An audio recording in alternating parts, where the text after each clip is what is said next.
Yesterday, in round 6 of the candidates tournament in Moscow, Levon Aronian won a very long endgame against Hikaru Nakamura, with Nakamura blundering in the 7th hour of play.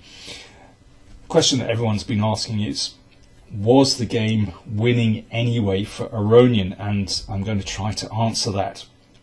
After the game, Aronian basically said he wasn't sure during the game whether it was winning, but he gave a line of play in the interview afterwards where he sort of convinced himself that it was winning.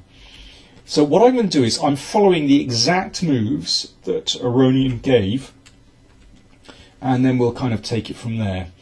I should say, I've spent hours looking at this, literally hours and hours, and it's very complicated. I'm only really going to give a rough overview of what's going on. So white makes way for the f-pawn to advance. So black maintains flexibility with the rook. And this is the position where Aronian left it and said, well, now the way is clear for the f-pawn. White should be winning. Okay, well let's take it from there. I should say that I've spent a very, very long time looking at this, but I'm also using some analysis that Maxime Vachier-Lagrave did on the chess.com website, where he annotated this game. And I'm glad to say that my analysis roughly concurs with Maxime's.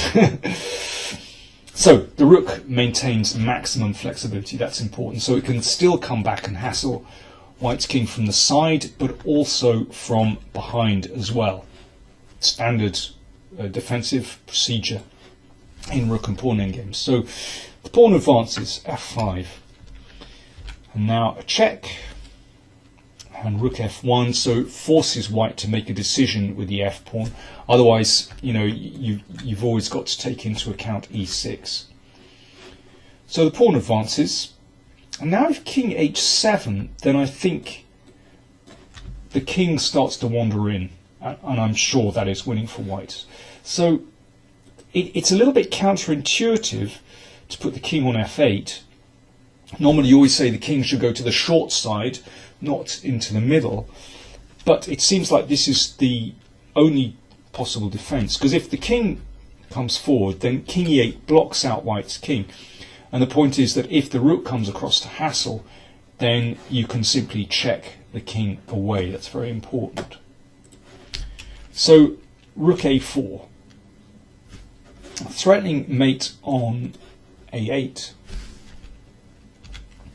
So rook d1 check. And now, okay, we keep hassling the king. King d4 is the move that was looked at by Maxime Vachier-Lagrave, and I've spent some time looking at that as well. So I'll look at that in a second. First, an important variation. What happens if the king, goes this way? Now, obviously, we keep checking. The checks are going to run out because the king, if you check on g1, the king will approach the rook. So time to do something about the mate here. So we have to escape. Let's give a check. And now this is a very important moment. It seems as though black is lost here, but the point is actually black's king is stalemated. So all we need to do is get rid of the rook. So we'll do that with rook f4. And white's king can't escape the box. That is a very, very important theme in this endgame, actually in many rook and pawn endgames. So let's take a look at king d4. Now I'm only going to give the sort of rough main line of this. It's so complicated. But the basic idea is that after these checks run out, and of course mate threatened, the black rook has to come back to stop the mate. Now this looks very passive. At first I thought, well, this somehow looks really dubious when you're having to defend so passively. But it seems like black can hang on here. There is no obvious way through. Well, let me sort of give the rough main line that Maxime gives. So white's king tries to come up the board. If it can reach e7 successfully, and then you can block with rook d7, then this must be winning for white. But basically black's king comes across again to block out white's king, and there seems to be no way to make progress here. One can still try. Sometimes it might be possible to try to shift the rook to the g file, but well, anyway, Maxime analyses this in great depth, much greater depth than this, and he believes that this is a draw, and I believe Maxime.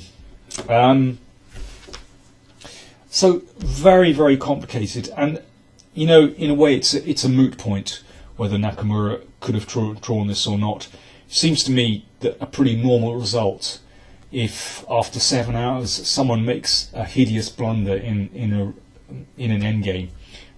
It's kind of normal chess. I should say that just before then, Aronian had actually missed a clear win as well. So, they were both exhausted, basically.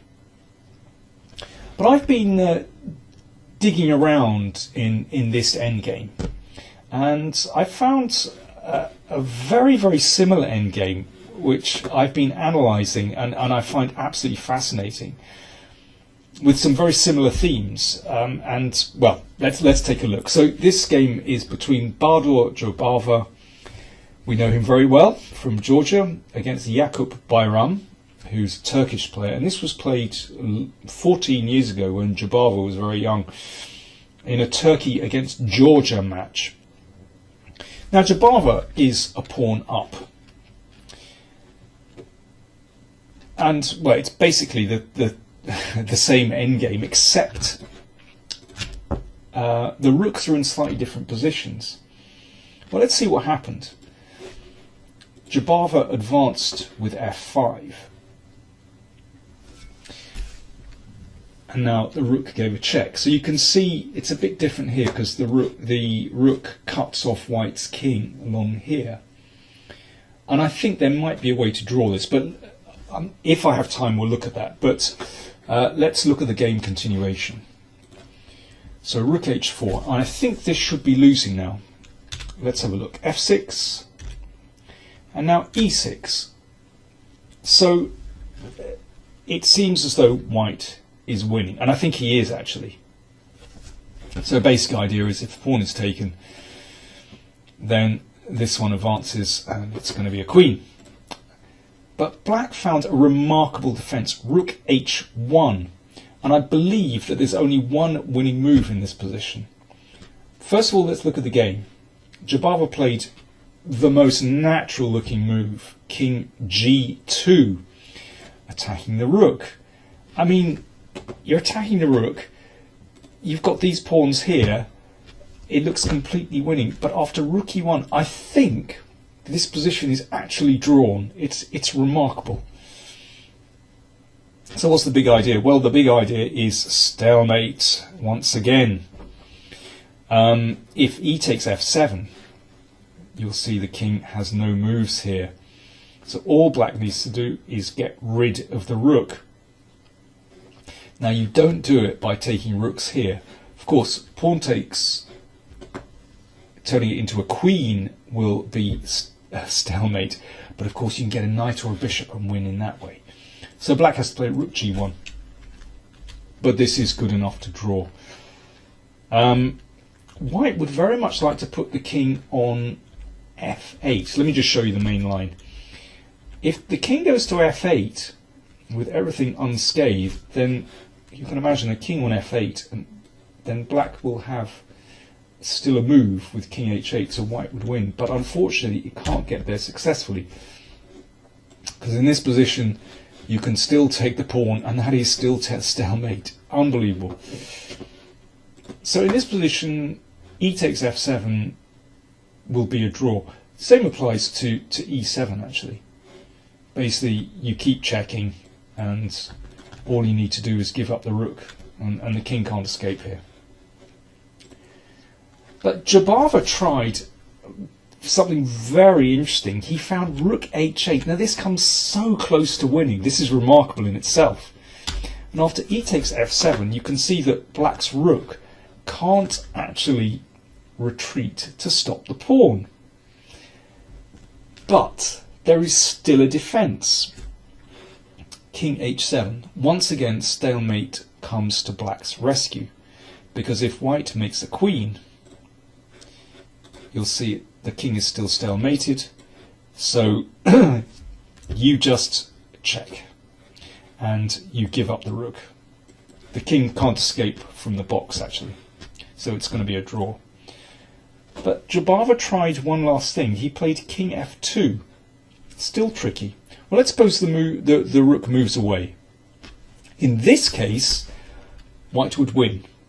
Well, first of all, you'll note that if black tries something like check and let's say here, well, this wouldn't work because now you can take and the king has a square. So, well, the best is this is the best try, but the king can't escape.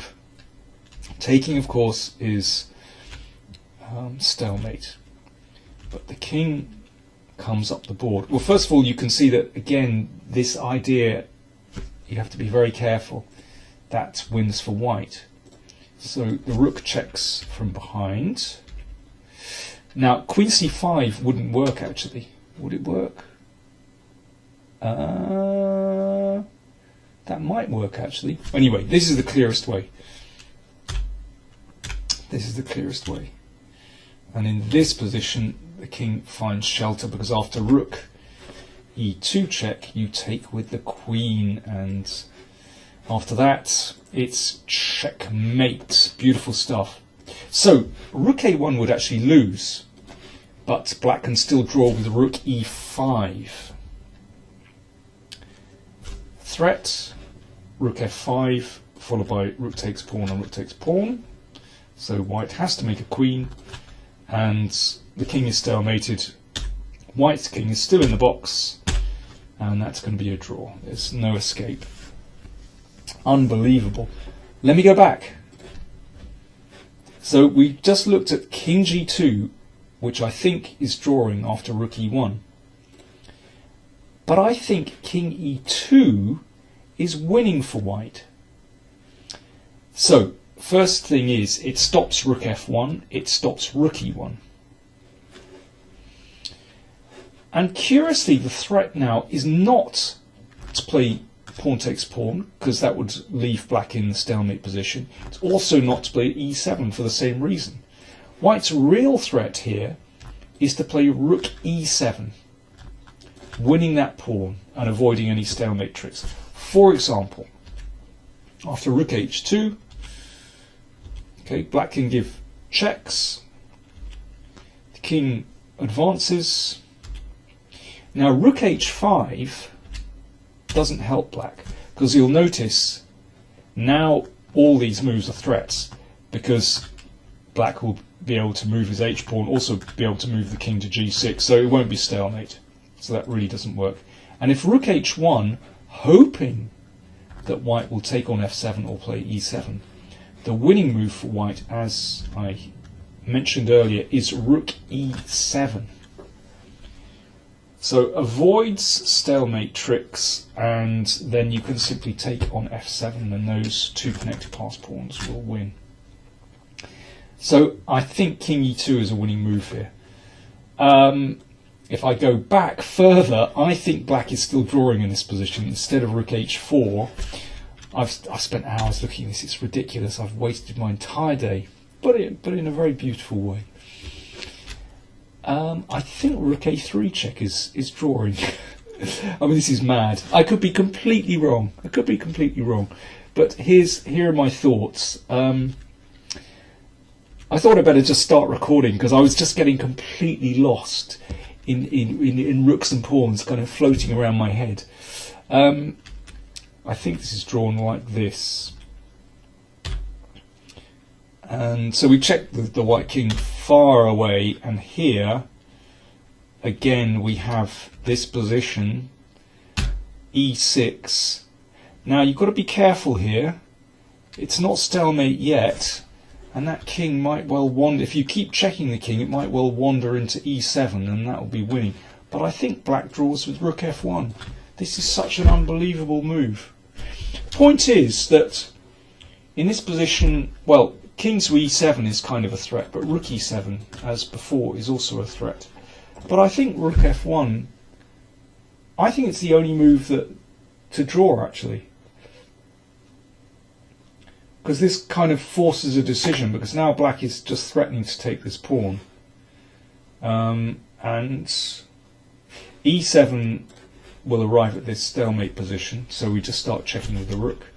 And e takes f7 will also arrive at the stalemate position, and this is a draw as previously. Basically, we just keep checking.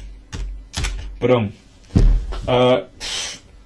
who knows whether this is correct, but I've had a lot of fun, and I could go on for hours, but we better leave it there. But in conclusion, I think the position was drawn before Nakamura made a blunder, but that's chess.